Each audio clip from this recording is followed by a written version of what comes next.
having served here for 5 years between 2017 and 2022. And I appear here in a very nostalgic moment that I'm back in the house where I stayed for 5 years, despite the fact that I've come under difficult circumstances. Mr. Speaker,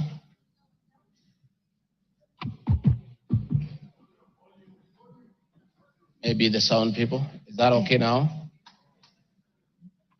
Mr. Speaker, sir, and the honorable members, I want to thank you for giving me the opportunity. I hope, Your Excellency, you have been advised by your lawyers that you are here to respond to specific issues. Yes. In the motion. I have my advice. And not to talk generally.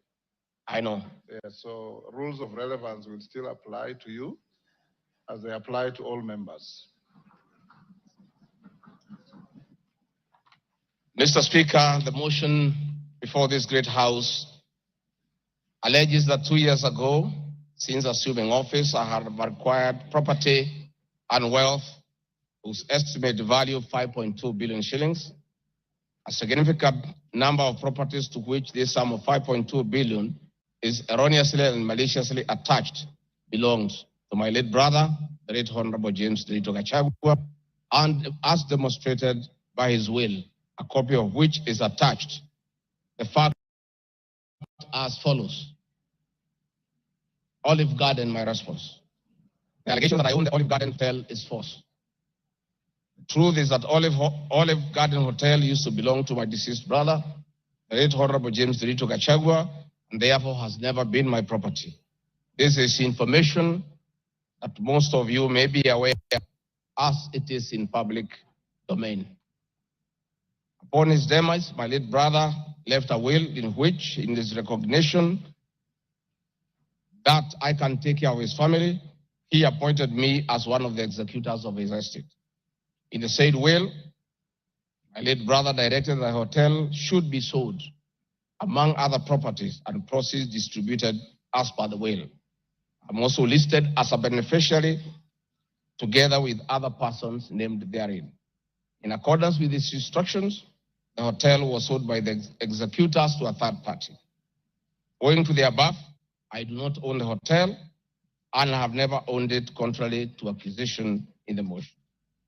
For the benefit of this august house and the general public, I have annexed to this response copies of the following supporting documents. My late brother's will, sale agreement dated 17th May 2023, an official search for Olive Garden Hotel Limited. Mr. Speaker, Pipingo Beach Resort, just as in Olive Garden, above this allegation is also false. Pipingo Beach Resort belongs to the estate of the late James Gachagua. For the benefit of this house and the general public, I have attached annexed to this response copy of the official search for Pipingo Beach Resort Limited, confirming that the hotel is still in the name of my little brother's estate. Queen's Gate Service Apartment. The allegation is also false, and the property belonged to my late brother.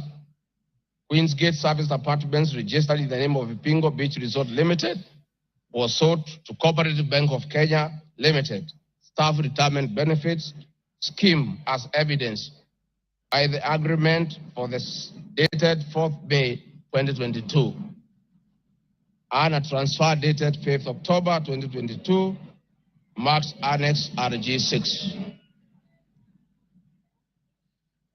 Land parcel Ruguru Kiamariga 2023 in Madeira East constituency, which have originally constructed a helicopter landing facility.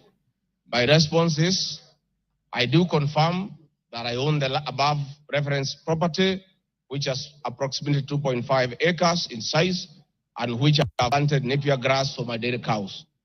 I purchased the land in the year 2023 for 3.5 million from farm proceeds coming from my dairy farm. I have read through the motion, and there is no iota of evidence adduced of the impropriety in the way I acquired this small property. Finally, on this matter, I would confirm that there is no helicopter landing facility for this particular parcel on the motion. This part is also false. I attach a copy of the agreement for purchase of this property marked Annexure RG7. 40 acres of land purchased in Kakuret within Kabraine in Nyeri County. My response: I confirm that I own a property, having bought it in 2015, a time when I was not a state officer. I had not even been elected as Member of Parliament from the Honorable Joroge Wainaina, Member of Parliament for Kenny, who is present in his house, or I'm not sure whether he's present. Therefore, this property I purchased 10 years ago, and not 2 years ago during my tenure as Deputy President, and as indicated in the motion, the allegation is false. I've read through the motion and there is no iota of evidence adduced of any impropriety in the way I acquired this property. For the benefit of this House and the general public, I've annexed to this response copy of the agreement for sale and purchase of this property marked as Annexure RG8. 80 acres of land in Meru County. For the record, I wish to confirm that I do not own 80 acres of land in Meru. This allegation is false. However, in the spirit of disclosure, I would like to confirm that I have purchased 29 acres of land in Meru, the land of my mother, which I bought on around 9 February 2024 through a loan granted to me by Solution Circle Limited, which I'm a member. This said circle has a charge registered against the title, which it continues to hold as security until I fully repay the loan. For the benefit of the August House and the general public, I have annexed to this response copies of the agreement of sale marked RG9 in a letter dated 15 July 2024 from Solution Circle Limited, confirming the finance the purchase of the property marked Annexure RG10. Dairy farm in Nyandarua County. My response is I do not have a dairy farm in Nyandarua County, therefore this allegation is false. The land in Nyandarua has no single animal. Companies. The motion alleges there are 22 companies owned by my family members and which have been used to massively launder money and conceal proceeds of crime, corruption, and benefit from influence peddling. My response is the mover of the motion has listed the 22 companies associated with me and has alleged that they have been used to massively launder money and conceal proceeds of crime, corruption, and benefit from influence peddling. I've carefully gone through the motion and I have not seen any evidence to support or prove the allegations therein. It is not clear to me how to respond without having seen any evidence incriminating the companies. I'd like to be clear, these companies have not been involved in any illegal activities, and I believe that is why the mover of the motion has not tabled any evidence of impropriety with respect to the companies. It does appear to me that the mover of the motion was so meticulous to get all the companies associated with me and my family. And I believe that he also had evidence of illegalities committed by the companies. He would have shared or tabled that for the record. However, it is not possible to get evidence of illegality where there is none. Having said the above, allow me just to mention a few companies because there are many. Rigathi Gachagua Foundation is a foundation I incorporated in 2022, and I clarify that the foundation is a non-profit making entity with the sole objective of uplifting the lives of less privileged in society. This foundation therefore does not trade, and honorable members, you are aware that by law, a foundation cannot be used to trade. Since incorporation, the foundation has received a total of 12 million shillings, which has been utilized as per the schedule marked Annexure RG11, which is paying school fees for children in Pwani University and other universities across the country. Dorcas Rigathi Foundation, because she is not here to defend herself, this is a foundation founded by my wife, Pastor Dorcas, incorporated immediately we came into office as a non-profit making entity for the sole purpose of drug addicts, widows, single mothers, and orphans. A brief write-up of the its achievements is annexed here with public domain that Pastor Dorcas have been around the country doing work of rehabilitating drug addicts and helping others who have challenges. There are many other companies that are here that I don't, because this is a house of record. I don't want to bother the members of parliament of going through all of them. I want to probably only talk about Wamunyoro Investments Limited, named after my village in Wamunyoro. This company was incorporated 21 years ago before I became deputy president, and it's a company that holds family property. Mr. Speaker, sir, I've been accused of exerting influence on officials in the Ministry of Lands to issue an allotment letter to Wamunyoro Investments Limited and using the fraudulently acquired documents in support of a court case.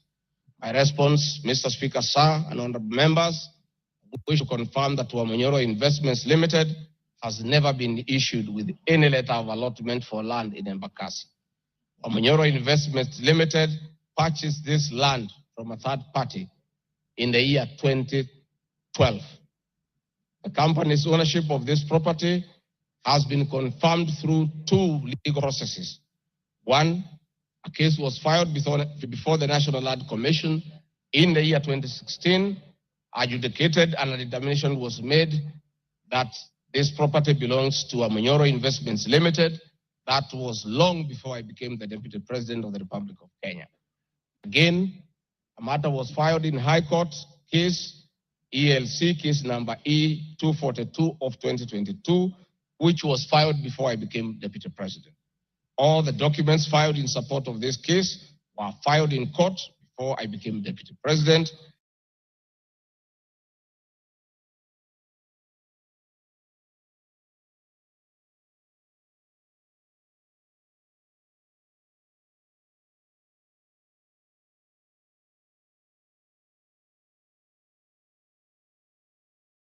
And no documents have been filed by myself in court upon becoming Deputy President.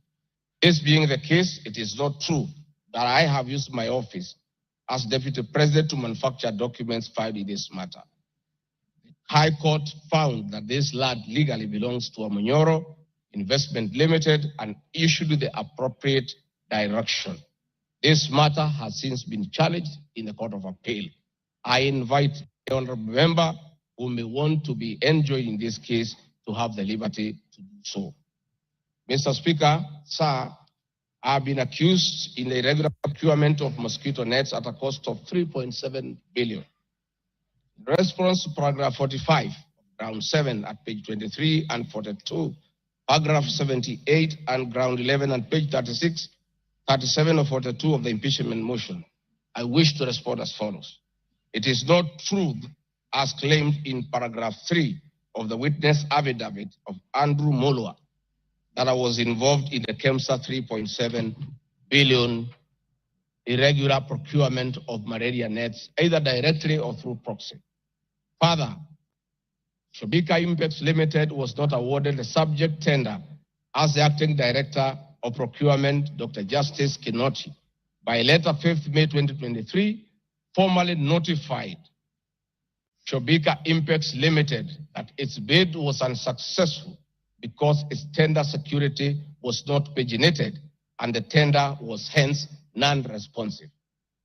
That is clear at paragraph 4 of the witness affidavit of Andrew Mulwa. He contradicts himself by claiming that on 11 July 2023, I pressured him to surrender the original bid board. Yet by the letter dated 5th May 2023, KEMSA had requested for collection of the original bid. Thus, there was no cause to pressure to be exerted on Mr. Mulwa for any other purpose. I am aware of a foreign company known as Shobika Impex Private Limited, domiciled in India, and which appointed Crystal Kenya Limited as its local agent in the year 2014, that is 8 years before Rigathi Gachagua became the deputy president. To date, Crystal Kenya Limited has complied with the agency terms between itself and Shobika Impex Private Limited, annexed hereto and marked as Annex RG18 in an appointment agency letter by Shobika Impex Limited in the year 2014. Sometime in 2023, Kenya Medical Supplies Authority advertised tender number GFATM Mall NFM 2022-2023 for supply of long-lasting insecticidal nets using the international open tendering method of procurement on behalf of the Global Fund. The monies for supply of the nets, as per my understanding, was a pure grant from the Global Fund. I am aware that Shobika Impex Limited still participates in doing business with and has not been debarred by the Global Fund to date. I believe being technically qualified to provide and deliver the goods subject of the tender document, having the financial ability to do so, and without their participation or assistance from Crystal Kenya Limited, Shobika Impex Private Limited independently participated and submitted in its bid in response to the subject tender pursuant to an invitation by KEMSA. Having not participated in the subject tender, Crystal Kenya Limited did not submit any of the documents in response to the subject tender. Specifically, Crystal Kenya Limited did not submit a bid board or tender security in its name in response to the subject tender.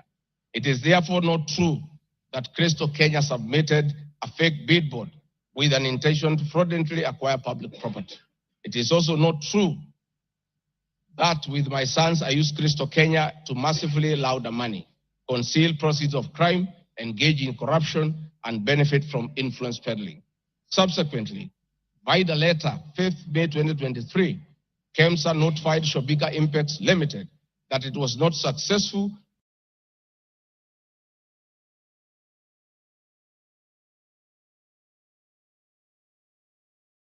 because the tender security was not paginated, and requested Shobika Impex Private Limited to collect its bid security from the procurement office immediately.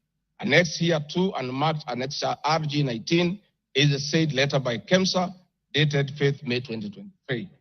However, EACC commenced investigations of the subject tender, and on conclusion of the investigation by EACC and the Senate on the subject tender, KEMSA CEO Terry Ramadhani, who had been suspended on this issue, was appointed Kenya's Deputy High Commissioner in New Delhi, India by President William Ruto. Thereafter, Crystal Kenya Limited, as Shobika Impex Limited agent in Kenya, followed up in the release of Shobika Impex Private Limited's bid board tender security on behalf of Shobika. Annexed here to and marked Annexure RG20 is an email from Shobika Impex Private Limited email addressed to Crystal Kenya Limited, together with a letter of even date confirming that Crystal Kenya Limited had authority to collect their bid board. KEMSA was mandated to immediately release the bid board tender security upon determining that Shobika Impex Private Limited was unsuccessful in the subject tender, and that is why they requested that the same be collected from its procurement office. KEMSA did so, as can be seen in its letter dated 11th July 2023, annexed here to and marked Annexure RG21 in the said letter by KEMSA dated 11th July 2023.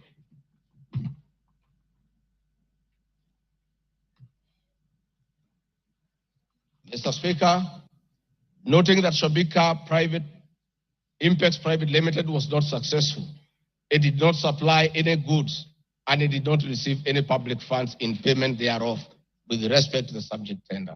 Accordingly, I have not committed any crime under Section 45(1), 46, 47A3, and 48(1) of the Anti-Corruption and Economic Crimes Act, and Section 2, 3, 4, and 5 of the Proceeds of Crime and Money Laundering Act.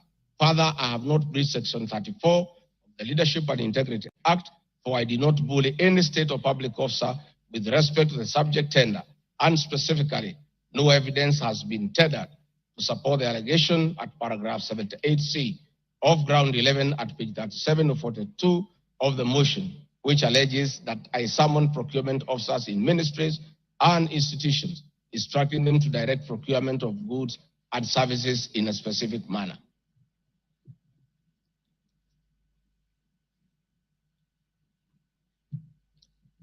I have been accused of unnecessary and expensive renovation of the official residence of the Deputy President in Karen and Mombasa.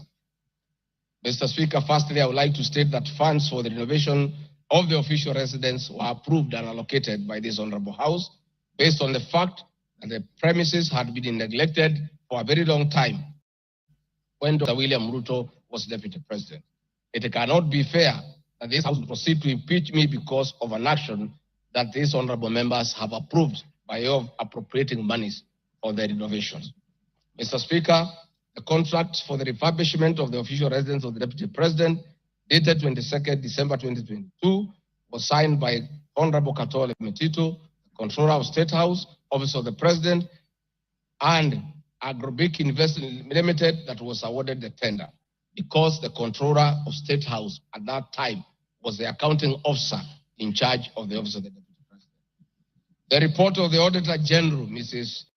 Nancy Gadongo, dated 24th January 2024, on the Executive Office of the President for the year ended 30th June 2023, gave the opinion confirming that due compliance with the Public Finance Management Act 2012, the report is annexed herewith and marks as Annex RG 23.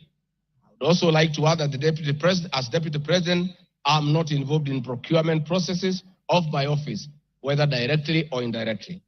I would also like to state that I do not know the company, Agropric Investments Limited, which undertook the renovations. I do not know the directors and the company. I did not participate in the tendering or supervising of the same. The motion dated 26 September 2024 alleges that on 29 January 2023, 45 million Kenya shillings was transferred to Bayani Enterprises Limited, which is alleged to be a special purpose vehicle used by me to siphon public funds. No evidence whatsoever is contained in the motion showing that the said company is in any way connected to me or that I have any beneficial interest in the said company, which I am neither a director or a shareholder. I categorically refute the allegation, which is false and unfounded. Mr. Speaker, I would also like to confirm that I'm not a director or a shareholder, directly or indirectly, of the company called Agrobrick Investments Limited, and I do not know its shareholders or its directors.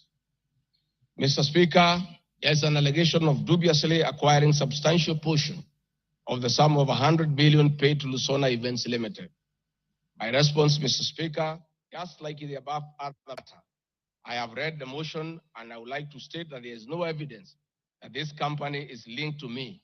I wish to categorically state that I have no beneficial interest in the said company and neither am I affiliated in any way the directors and shareholders of the said company.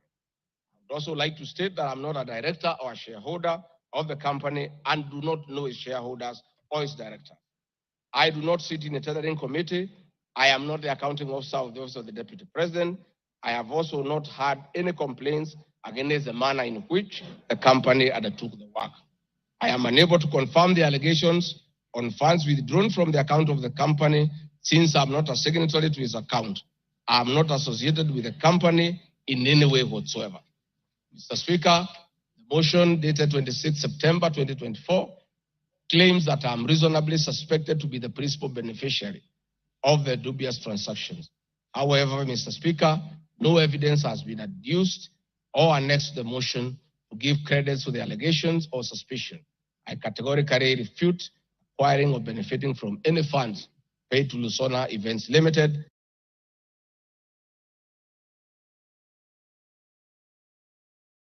And therefore the allegation is false and unfounded.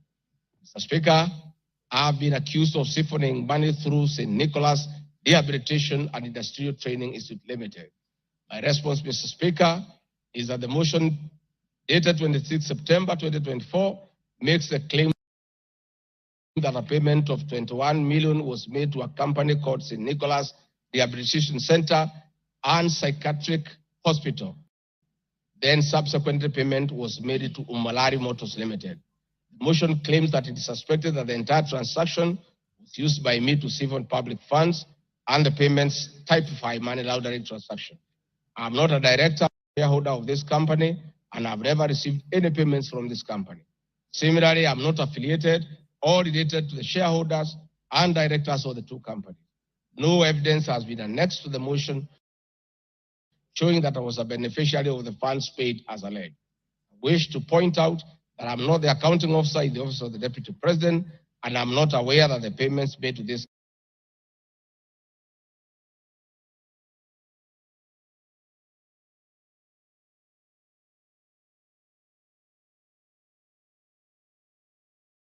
company by the office. The allegation is therefore false and unfounded. Mr. Speaker, there is an accusation of alleged sensational but false accusations against the Honorable Lady Justice Esther Minor. My response, Mr. Speaker, it is alleged in the special notice motion on ground 4 on page 14 at a gross violation of the Constitution that I publicly attacked the Honorable Lady Justice Esther Minor and forcefully threatened to bring action against her. First, Article 160, Sub-Article 5 of the Constitution provides that the judge cannot be found liable in a court of law for actions taken in good faith in lawful performance of their work. This provision is not a bar on freedom of expression guaranteed at Article 33 of the Constitution, nor a bar of the right to seek redress for legal wrongs simply because a wrong is committed by a judge. They exit multiple legal fora in which to take action against a judge for any actions that are not lawful. My statements were protected speech consequent to a decision by the learned judge in a matter involving my personal assets, which I disagreed with and found to be wholly unfair. The matter having been concluded at that stage, my criticism of the decision was not sub judice, nor in any manner prohibited by law. While I respected the ruling of the learned judge, I was in absolute disagreement with it. Contrary to the assertions in the special motion, I did not falsely threaten to bring action against the learned judge. I took actual legal action available to every citizen of Kenya under Article 160B, subsection 2 of the Constitution, which allows any person to petition the Judicial Service Commission for removal of any judge and file a legal complaint before the Judicial Service Commission, JSC, in March 2020. A complaint being live before JSC, discussion of the conduct of the judge in the same manner here would be sub judice. A copy of the complaint is annexed herewith and marked Annexure RG 24.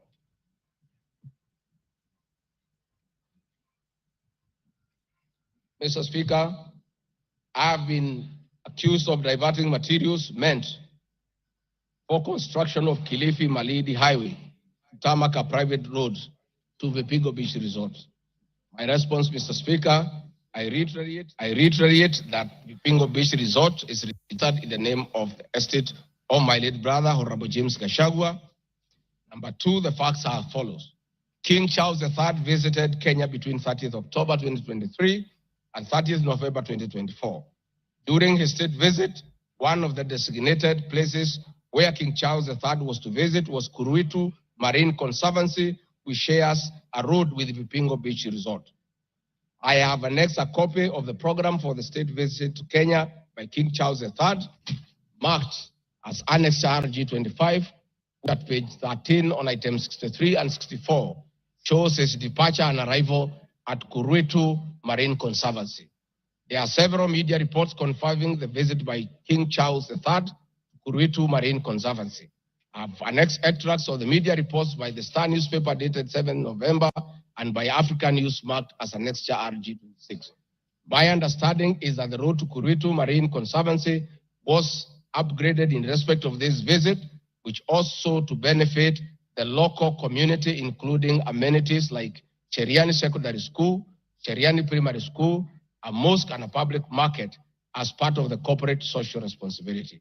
I wish to point out that the alleged road, that is Takaungu Shariani Vipingo, is a public road and not a private road leading to any property associated with the Deputy President, but a public road.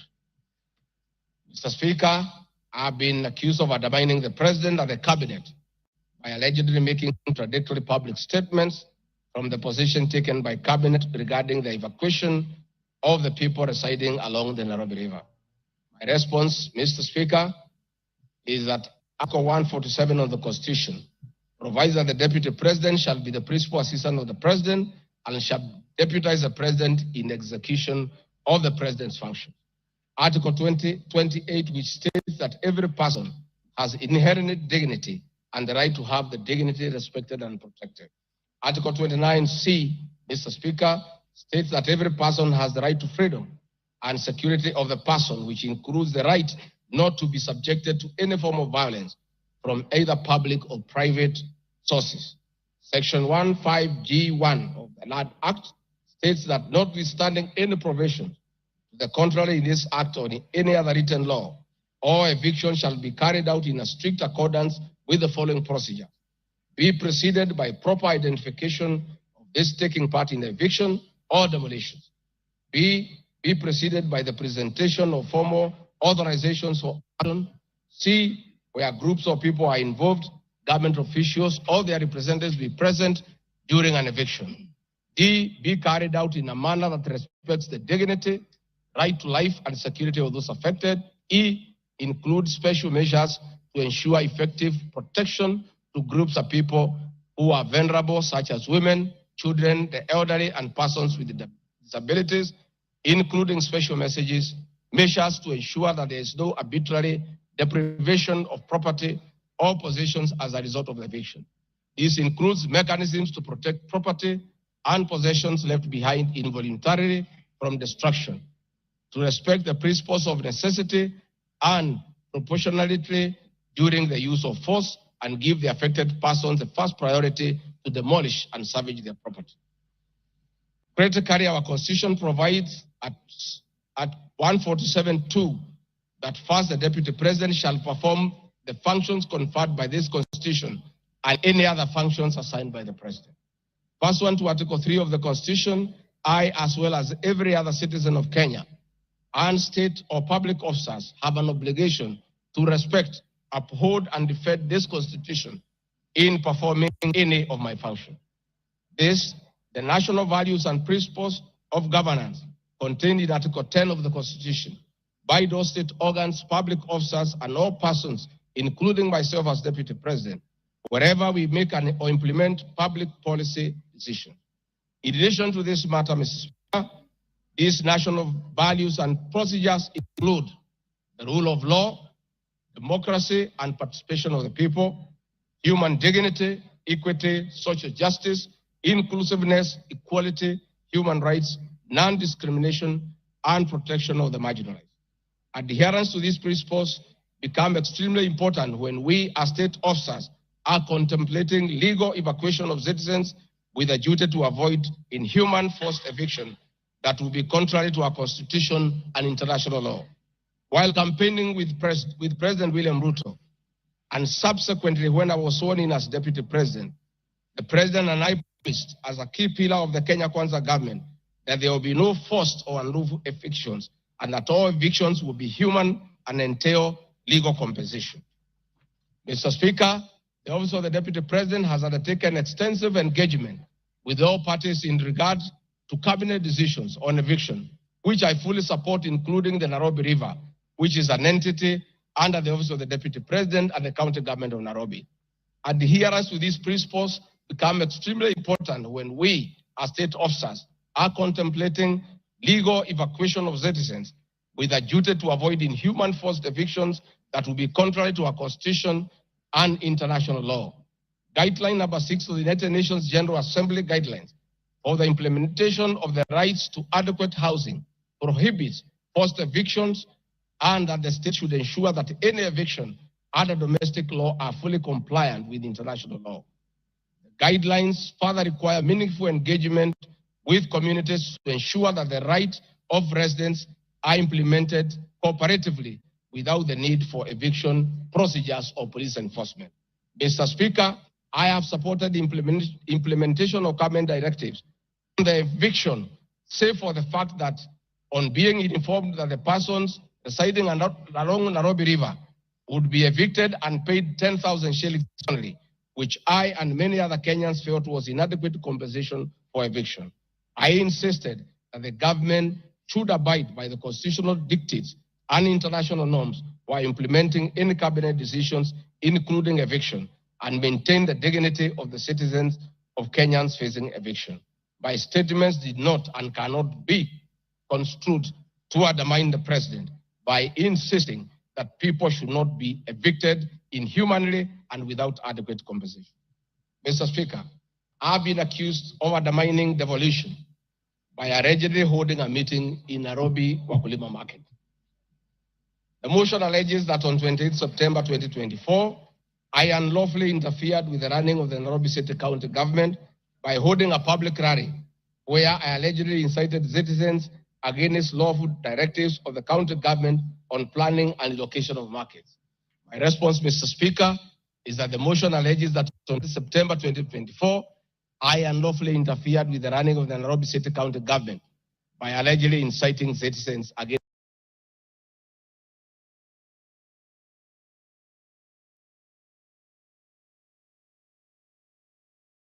this lawful directive. Article 6(2) of the Constitution provides that the government at national and county levels are distinct and interdependent and shall conduct their mutual relations on the basis of consultation and cooperation. This being the case, it cannot be said that there is a violation of the Constitution when someone from the national government makes a comment on matters relating to county government. The traders had sought me out to intervene and request the governor on their behalf to dialogue with them and seek a solution to the grievances with regard to the relocation of markets. I request that a video annexed RG Video 3 be played for the benefit of members to say what I said.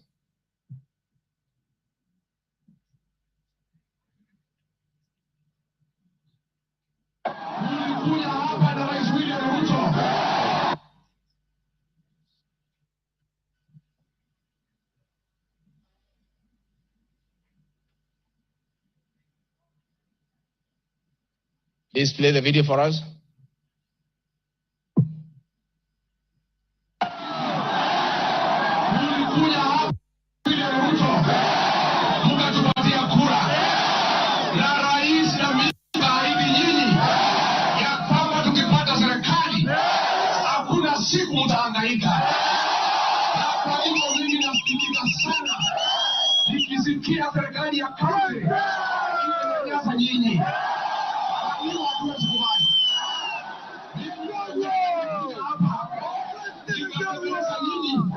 Nikamwambia gavana nafasi.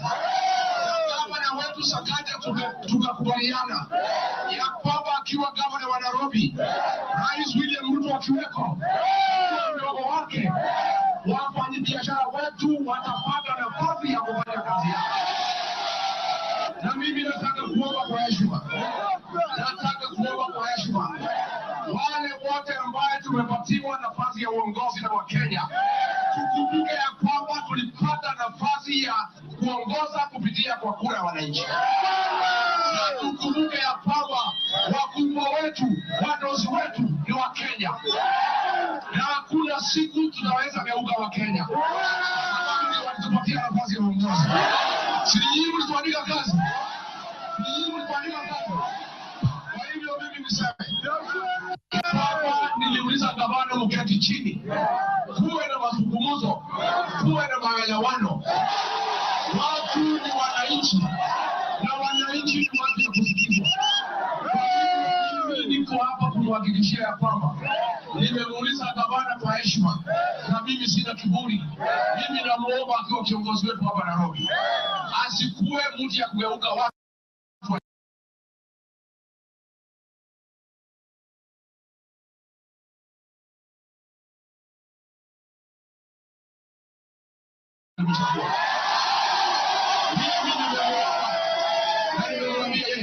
Akubali aketi chini na kamati.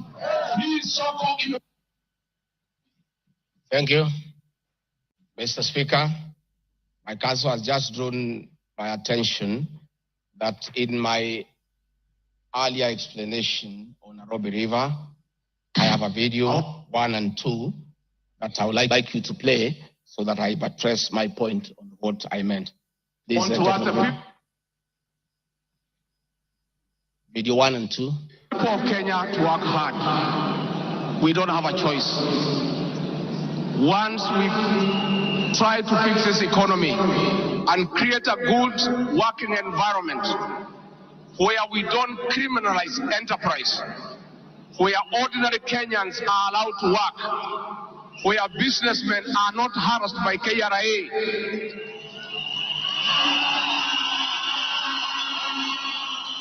where goods belonging to the people of Kenya will never again be touched by overzealous public servants. Where again poor people will never again be evicted in brutal evictions by state agencies. And I say, freedom is here. Now, the number of fatalities from the ongoing forcible eviction by the government has risen to 3, with another tragic loss in Mathare on Monday. An 18-year-old boy died as a bulldozer brought down a church in the area just moments after President William Ruto left. The young man, who was assisting in salvaging the church's belongings, became a casualty of the demolition. Earlier on Saturday, 2 individuals lost their lives in Mukuru kwa Ruben during a similar eviction exercise. Ben Kirui reports. Monday evening, the ongoing forcible evictions in flood-prone